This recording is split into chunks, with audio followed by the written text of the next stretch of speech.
Capítulo 4. Estratégias da mente para evitar o agora. A perda do agora, a ilusão central. Mesmo que eu aceite que o tempo é uma ilusão, que diferença isso fará na minha vida?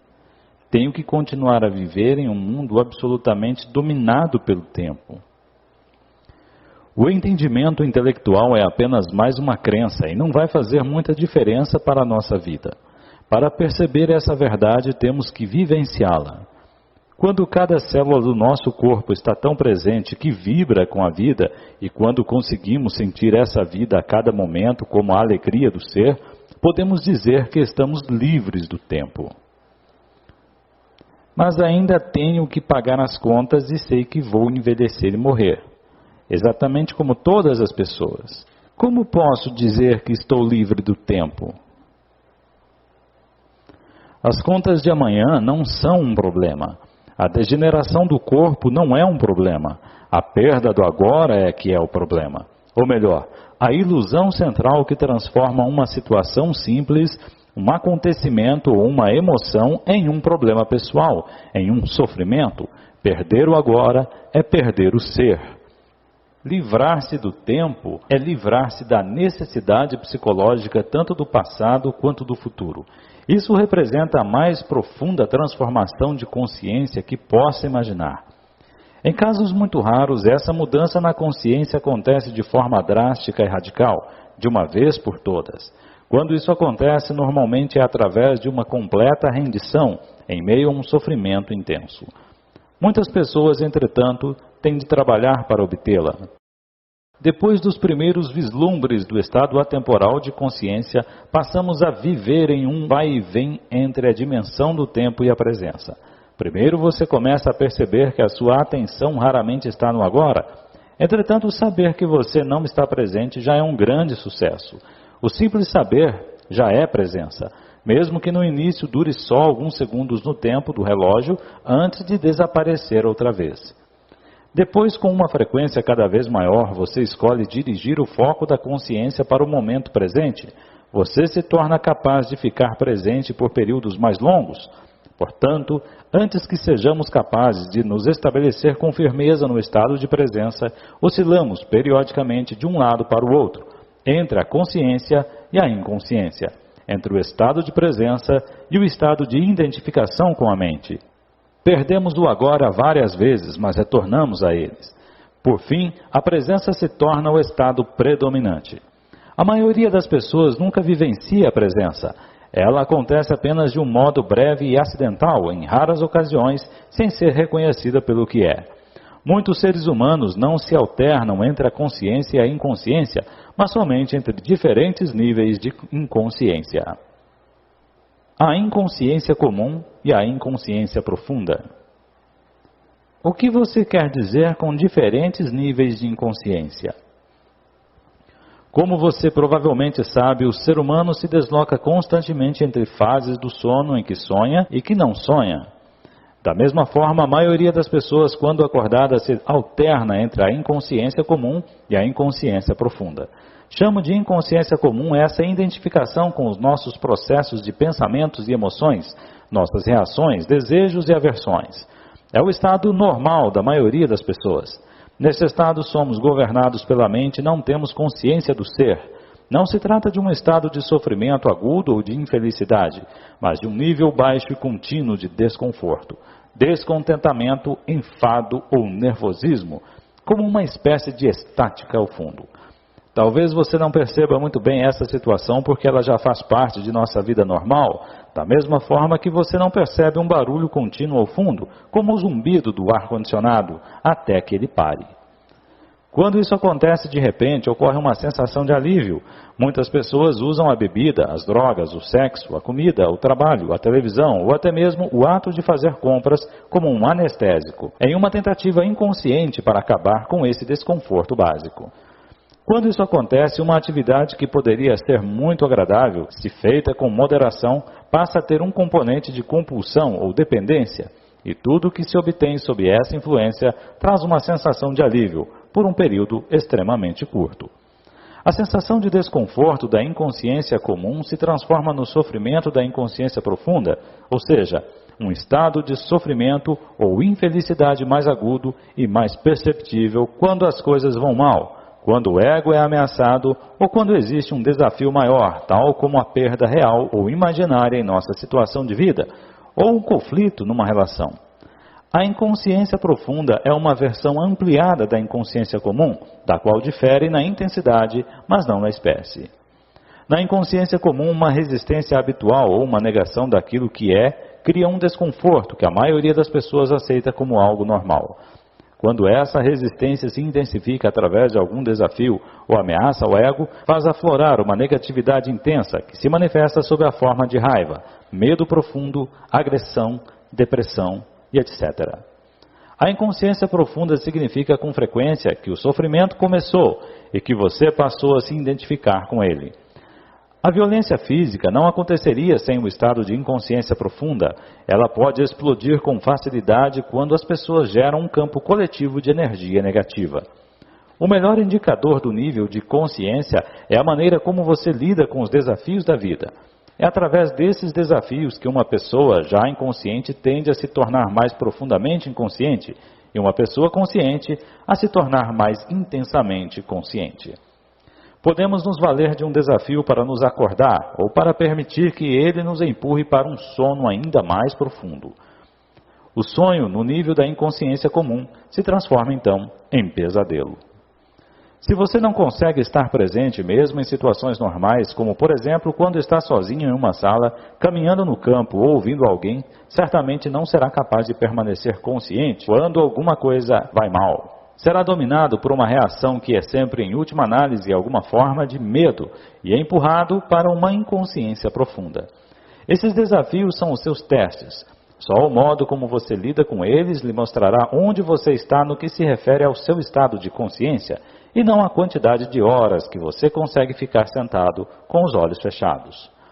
Portanto, é fundamental colocar mais consciência em sua vida durante as situações comuns, quando tudo está correndo de modo relativamente tranquilo. É assim que se aumenta o poder da presença. Ele gera um campo energético de alta frequência vibracional em você e ao seu redor. Nenhuma inconsciência, nenhuma negatividade, nenhuma discórdia ou violência pode penetrar nesse campo e sobreviver, do mesmo modo que a escuridão não consegue sobreviver na presença da luz. O que eles estão buscando? Carl Jung relata em um de seus livros uma conversa mantida com um chefe indígena norte-americano, para quem a maioria das pessoas brancas tinha rostos tensos, olhos espantados e um ar cruel. O chefe disse: estão sempre buscando alguma coisa. O que eles estão procurando? Os brancos sempre querem alguma coisa, estão sempre agitados e descontentes. Não sabemos o que desejam, achamos que são loucos.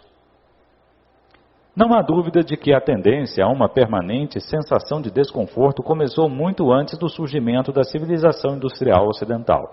Mas foi na civilização ocidental, que hoje cobre quase todo o planeta, inclusive grande parte do leste, que ela se manifestou de uma forma aguda sem precedentes. Ela já estava presente no tempo de Jesus e também 600 anos antes no tempo de Buda e muitos anos antes desse tempo. Por que vocês estão sempre ansiosos? Perguntou Jesus aos discípulos. Será que os seus pensamentos ansiosos podem acrescentar um simples dia às vossas vidas? Da mesma forma, Buda ensinou que a raiz do sofrimento pode ser encontrada em nossos desejos e ansiedades permanentes. A resistência ao agora, como uma disfunção básica coletiva, está intimamente ligada à perda da consciência do ser e à forma, a base da nossa civilização industrial desumanizada. Freud também reconheceu a existência dessa tendência para o desconforto e escreveu sobre o assunto em seu livro O Mal-Estar na Civilização. Mas não admitiu a verdadeira raiz da inquietação e falhou em perceber que é possível libertar-se dela. Essa disfunção coletiva criou uma civilização muito infeliz e extraordinariamente violenta, que se tornou mais tarde uma ameaça não só para si mesma, mas para toda a vida do planeta. Dissolvendo a inconsciência comum. Como podemos nos livrar desse desconforto? Torne-o consciente. Observe as muitas maneiras pelas quais o desconforto, o descontentamento e a tensão surgem dentro de você através de julgamentos desnecessários, resistência àquilo que é e negação do agora. Qualquer coisa inconsciente se dissolve quando a luz da consciência brilha sobre ela. Se soubermos como dissolver a inconsciência comum, a luz da nossa presença irá brilhar intensamente e será muito mais fácil lidarmos com a inconsciência profunda. Mas no início, talvez não seja muito fácil detectar a inconsciência comum, porque a consideramos uma coisa normal. Habitue-se a monitorar o seu estado mental e emocional através de uma auto-observação. Estou me sentindo à vontade nesse momento? É uma pergunta que você deve fazer com frequência. Ou pode se questionar, o que está acontecendo dentro de mim neste exato momento?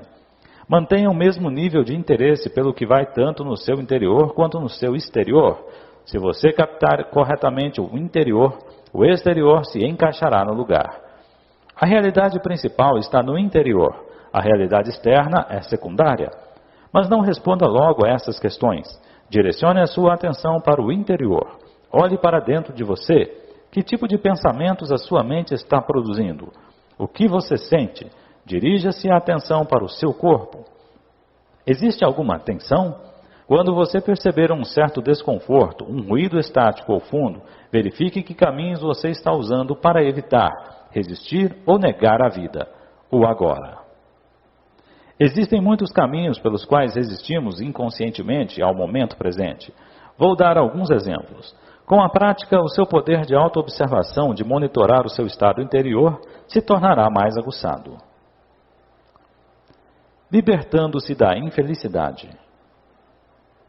Você não está satisfeito com as atividades que desempenha?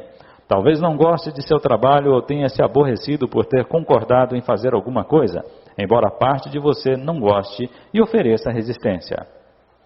Tem algum ressentimento oculto em relação a alguém próximo a você? Percebe que a energia que você desprende por conta disso tem efeitos tão prejudiciais que você está contaminando a si mesmo e aos outros que estão ao seu redor? Dê uma olhada dentro de você. Existe algum leve traço de ressentimento ou má vontade? Se existe, observe-o, tanto no nível mental quanto no emocional. Que tipos de pensamentos a sua mente está criando em torno dessa situação? Depois observe a sua emoção, que é a reação do corpo a esses pensamentos. Sinta a emoção. Ela lhe parece agradável ou não? É uma energia que você escolheria para ter dentro de você? Você tem escolha? Talvez a atividade seja tediosa, ou alguém próximo a você seja desonesto, irritante ou inconsciente, mas tudo isso é irrelevante. Não faz a menor diferença se os seus pensamentos e emoções a respeito da situação têm ou não uma justificativa. O fato é que você está resistindo ao que é. Está transformando o momento atual num inimigo, está criando infelicidade, um conflito entre o interior e o exterior. A sua infelicidade está poluindo não só o seu próprio ser interior, ou daqueles à sua volta, como também a psique coletiva humana, da qual você é uma parte inseparável. A poluição do planeta é apenas um reflexo externo de uma poluição interior psíquica, gerada por milhões de indivíduos inconscientes, sem a menor responsabilidade pelos espaços que trazem dentro de si. Você pode parar de executar a tarefa que está lhe causando insatisfação, falar com a pessoa envolvida e expressar todos os seus sentimentos, ou livrar-se da negatividade que a sua mente criou em volta da situação e que não serve a nenhum propósito, exceto o de fortalecer um falso sentido do eu interior. É importante reconhecer essa inutilidade. A negatividade nunca é o melhor caminho para lidar com qualquer situação. Na verdade, na maior parte dos casos ela nos paralisa, bloqueando qualquer mudança verdadeira. Qualquer coisa feita com uma energia negativa será contaminada por ela e dará origem a mais sofrimento. Além disso, qualquer estado interior negativo é contagioso, pois a infelicidade se espalha mais rapidamente do que uma doença física. Pela lei da ressonância, ela detona e alimenta a negatividade latente nos outros, a menos que sejam imunes, quer dizer, altamente conscientes. Você está poluindo o mundo ou limpando a sujeira? Você é responsável pelo seu espaço interior da mesma forma que é responsável pelo planeta. Assim no interior, assim no exterior.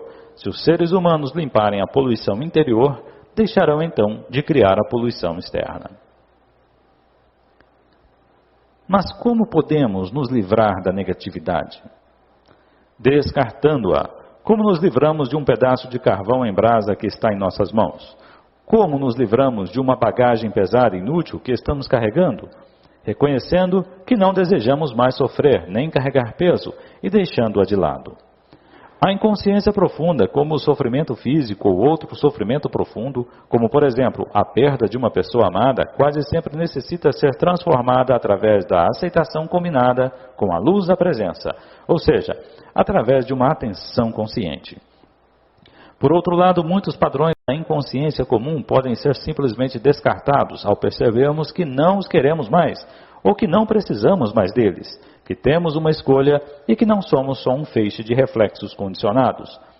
Tudo isso indica que somos capazes de acessar o poder do agora. Sem ele, não temos escolha. Ao chamar algumas emoções de negativas, será que você não está criando uma polaridade mental de bom e mal, como mencionou anteriormente? Não. A polaridade foi criada num estágio anterior, quando sua mente julgou o momento presente como mal. Foi esse julgamento que criou a emoção negativa. Mas ao chamar algumas emoções de negativas, você não está querendo dizer que elas não deveriam estar ali, que não está certo de ter essas emoções? Entendo que deveríamos nos permitir ter qualquer tipo de sentimento, sem julgar se ele é bom ou mau. Não há nada de errado em estar com raiva, de mau humor, ou seja lá o que for. Do contrário, nos sentiremos reprimidos em conflito interior ou rejeitados. As coisas estão bem do jeito que são. Sem dúvida, quando um padrão mental, uma emoção ou uma reação forem observados, aceite-os. Você não está consciente o bastante para ter uma escolha em relação a esse assunto. Não se trata de um julgamento, apenas de um fato.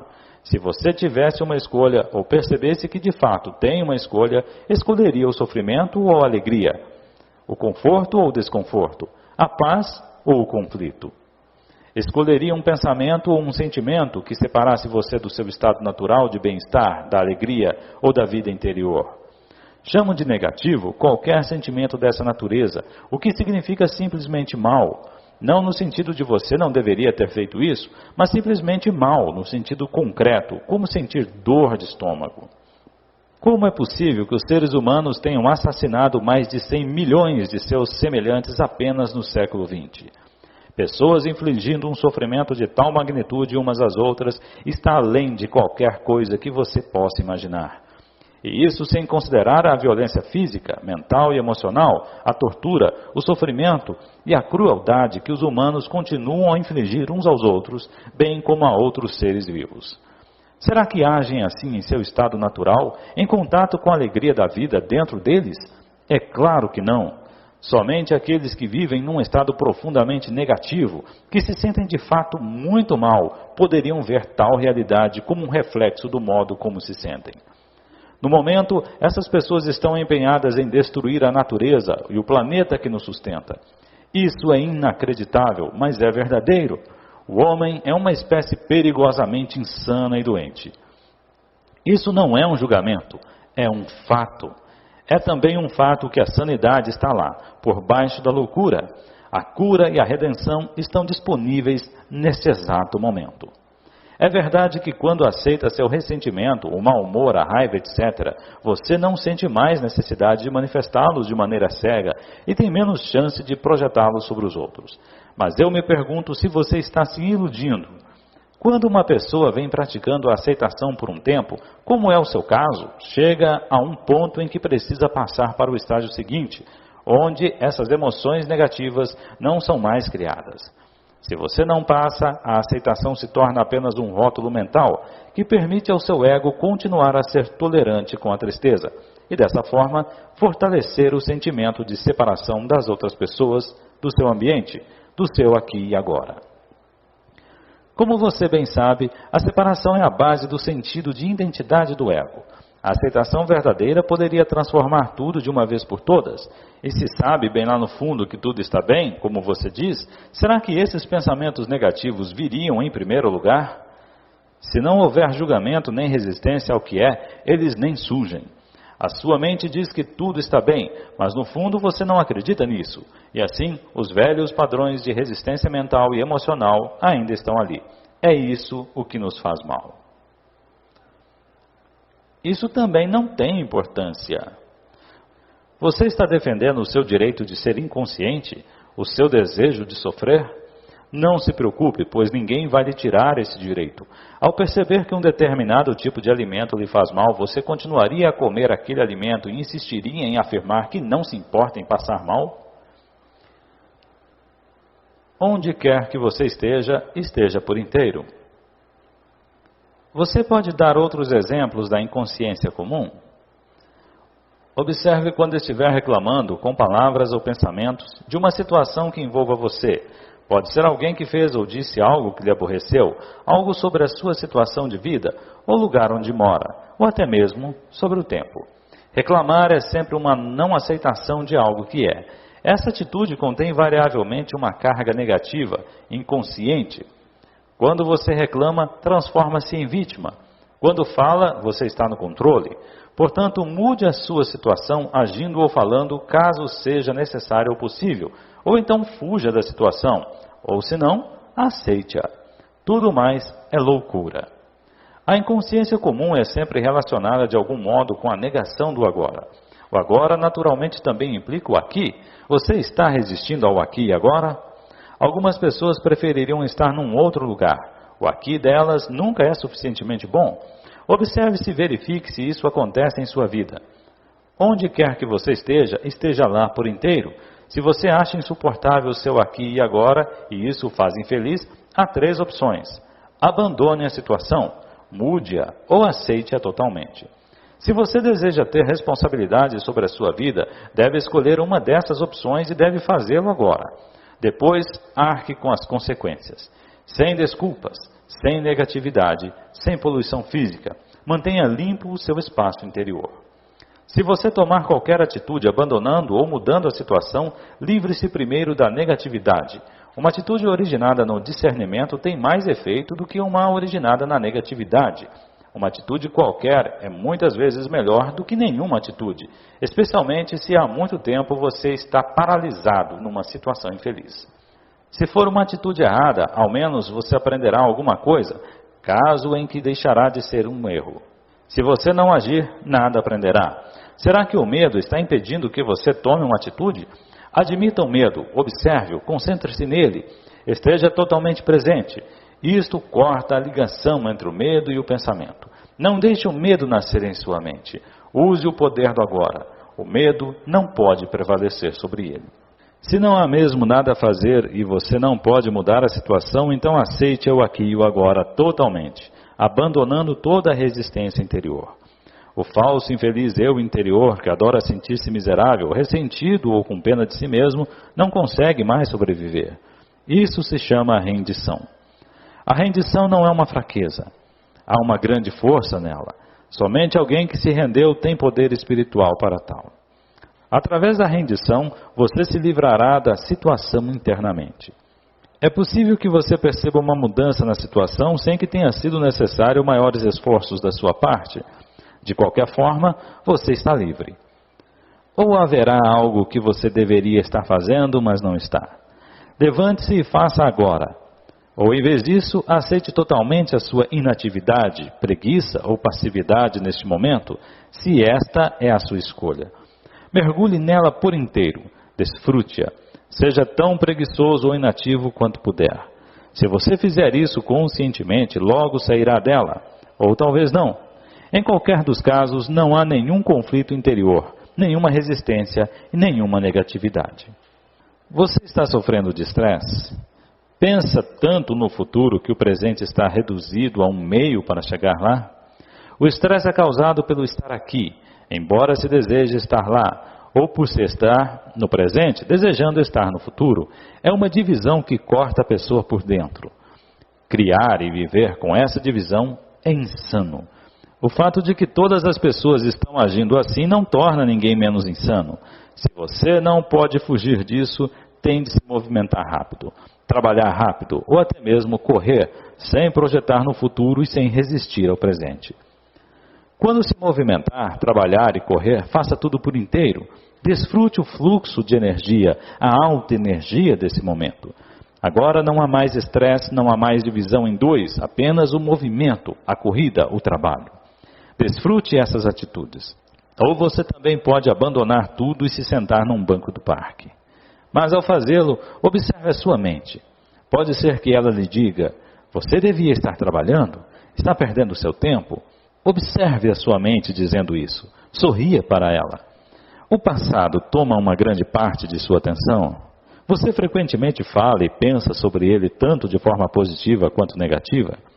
As grandes coisas que você conquistou, suas experiências e aventuras, ou as coisas horrorosas que lhe aconteceram, ou talvez que você fez a alguém, será que seus pensamentos estão gerando culpa, orgulho, ressentimento, raiva, impedimento ou autopiedade? Então você está não só dando mais força ao falso eu interior, como também ajudando a acelerar o processo de envelhecimento do seu corpo, através da criação de um acúmulo de passado na sua psique. Constate isso observando à sua volta aquelas pessoas que têm uma forte tendência para se apegar ao passado. Morra para o passado a cada instante. Você não precisa dele. Refira-se a ele apenas quando totalmente relevante para o presente. Sinta o poder do momento presente e a plenitude do ser. Sinta a sua presença. Você tem muitas preocupações? Tem muitos pensamentos do tipo, e se isso, e se aquilo, e se fosse assim, e se acontecesse isso ou aquilo? Então você está identificado com a mente, que está se projetando num futuro imaginário e criando o medo. Não há como enfrentar tal tipo de situação, porque ela não existe. É um fantasma mental. Você pode parar com essa insanidade que corrói a sua vida e aceitando simplesmente o momento presente. Perceba a sua respiração. Sinta o ar entrando e saindo do seu corpo. Sinta o seu campo interno de energia. Tudo com o que você sempre teve que lidar, tudo que teve de enfrentar na vida real, em oposição às projeções imaginárias da sua mente. Esse é o momento presente. Pergunte-se, qual é o seu problema neste exato momento? Não no ano que vem, ou amanhã, ou daqui a 5 minutos. O que está errado neste exato momento? Você pode sempre enfrentar o agora, mas não pode jamais enfrentar o futuro. Nem tem de fazer isso. A resposta, a força, a atitude certa estarão à sua disposição quando você precisar, nem antes nem depois. Algum dia eu vou fazer isso. Seu objetivo está tomando de tal modo a sua atenção que o momento presente é apenas um meio para atingir um fim? Está consumindo a alegria das coisas que você faz? Você está esperando para começar a viver? Se você desenvolver esse tipo de padrão mental, não importa o que você adquire ou alcance, o presente nunca será bom o bastante para você. O futuro sempre parecerá melhor, uma receita perfeita para uma insatisfação permanente. Você está sempre esperando alguma coisa? Quanto tempo da sua vida você passou esperando?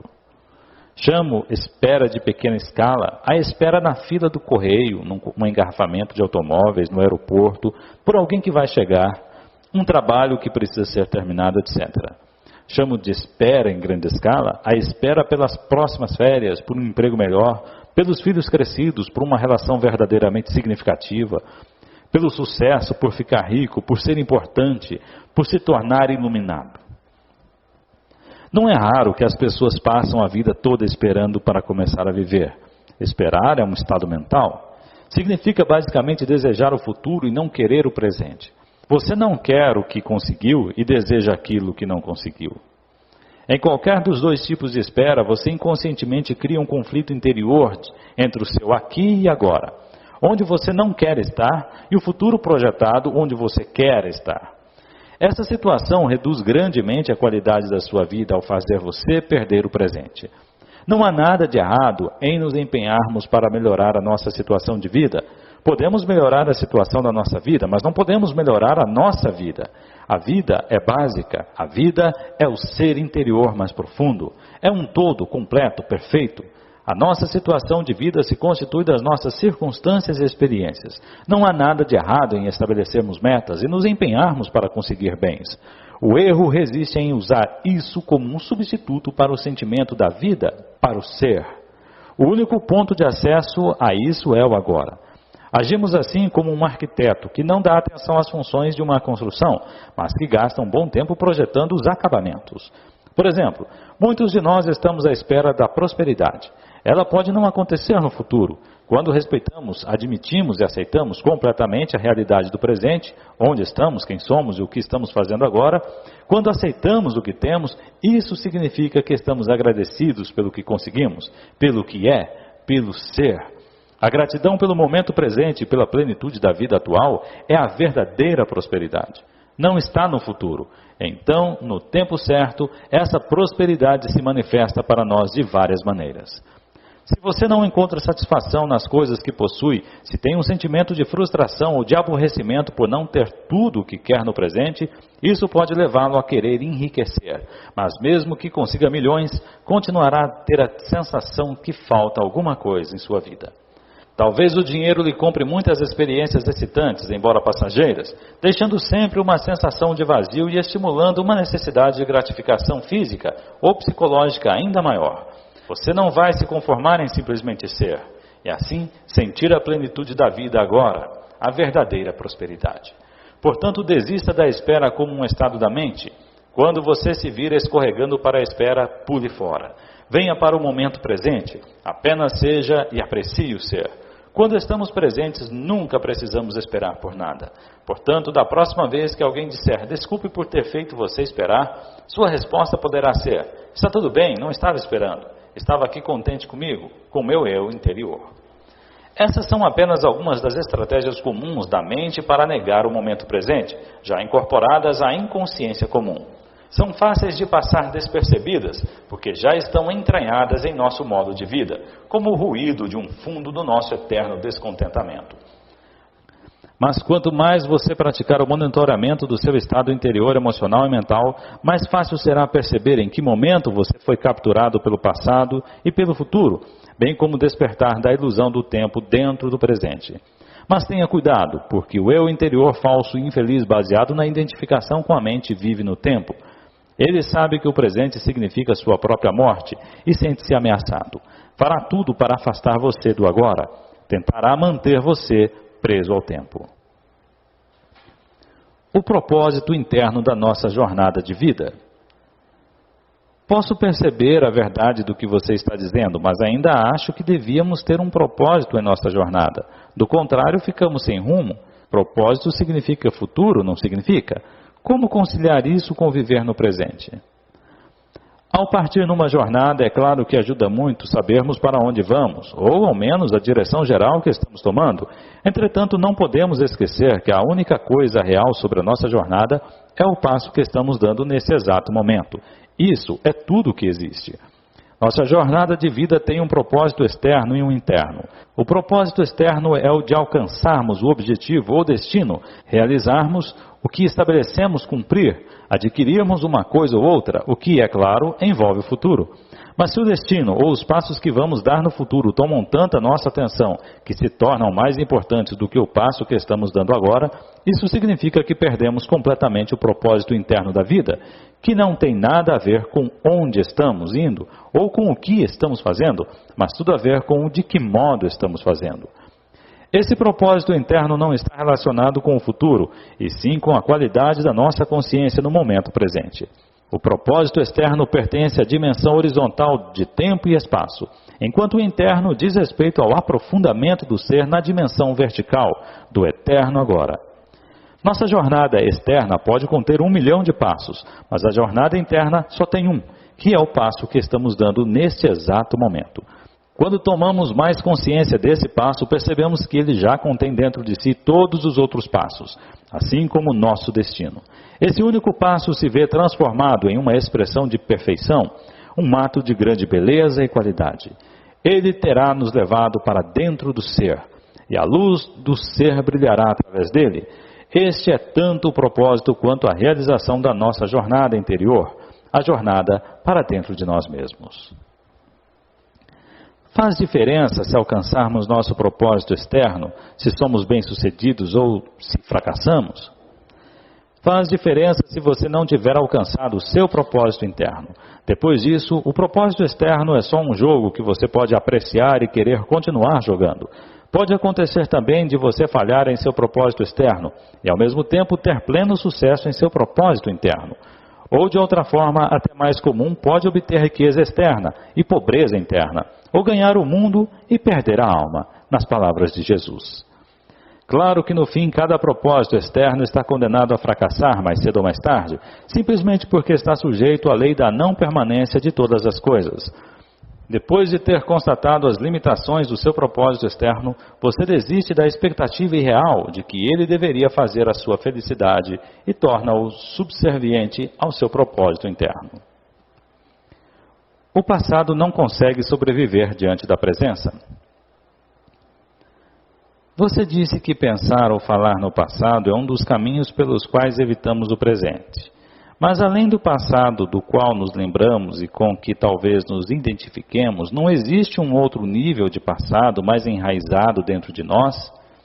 Me refiro ao passado inconsciente que condiciona nossas vidas, em especial as experiências dos primeiros anos da infância, até mesmo as experiências de vidas passadas.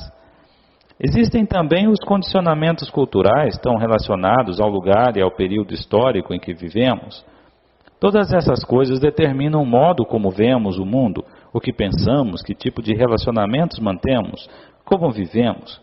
Como poderíamos nos livrar disso tudo? Quanto tempo isso levaria? E se conseguíssemos, o que restaria? O que resta quando terminam as ilusões? Não há necessidade de investigar o nosso passado inconsciente, exceto à medida que ele for se manifestando no presente, na forma de um pensamento, de uma emoção, de um desejo, de uma reação ou de algo externo que nos aconteça. Uma eventual curiosidade quanto ao passado inconsciente poderá ser satisfeita através dos desafios do presente. Quanto mais penetramos no passado, mais ele se torna um buraco sem fundo. Haverá sempre alguma coisa a mais. Você pode pensar que precisa de mais tempo para entender o passado, ou se livrar dele, ou em outras palavras, que o futuro irá finalmente livrá-lo do passado. Isso é pura ilusão. Só o presente pode nos livrar do passado. Uma quantidade maior de tempo não consegue nos livrar do tempo. Acesse o poder do agora. Essa é a chave. Mas o que é o poder do agora? Nada mais do que o poder da sua presença, da sua consciência, libertada das formas de pensamento. Portanto, lide com o passado no nível do presente. Quanto mais atenção você der ao seu passado, mais energia estará dando a ele e mais probabilidade terá de construir um eu interior baseado nele. Não confunda as coisas. Atenção é essencial, mas não em relação ao passado como passado. Dê atenção ao presente, dê atenção ao seu comportamento, às suas reações, seu humor, seus pensamentos, suas emoções, medos e desejos, da forma como eles acontecem no presente. Ali está o seu passado. Se você consegue estar presente o bastante para observar todas essas coisas, não de modo crítico ou analítico, mas sem julgamentos, isso significa que você está lidando com o passado e dissolvendo-o através do poder da sua presença. Não é procurando no passado que você vai se encontrar. Você vai se encontrar estando no presente. O passado não pode ser útil para nos ajudar a compreender por que fazemos certas coisas, reagimos de determinadas maneiras ou por que inconscientemente criamos nossos dramas particulares. Quando ficamos mais conscientes do presente, podemos ter um insight sobre o porquê de determinados condicionamentos. Podemos perceber, por exemplo, se seguimos algum padrão nos nossos relacionamentos e podemos ver mais claramente coisas que aconteceram no passado. Fazer isso é bom e pode ser útil, mas não é essencial. O que é essencial é a nossa presença consciente. Ela dissolve o passado. Ela é o agente transformador. Portanto, não procure entender o passado, mas esteja tão presente quanto possível. O passado não consegue sobreviver diante da sua presença, só na ausência.